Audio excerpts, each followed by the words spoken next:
为着要让失明者重见光明，花莲慈济病院眼科研究中心经过3年来努力，总算是有成果，打来会当来医治视网膜病咯。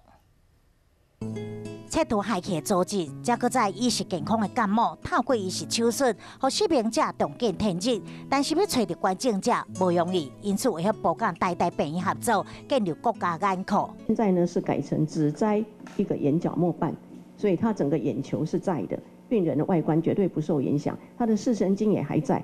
眼科队2013年建立，个人关键感冒量对220例提悬到2018年的537例，不只是眼科。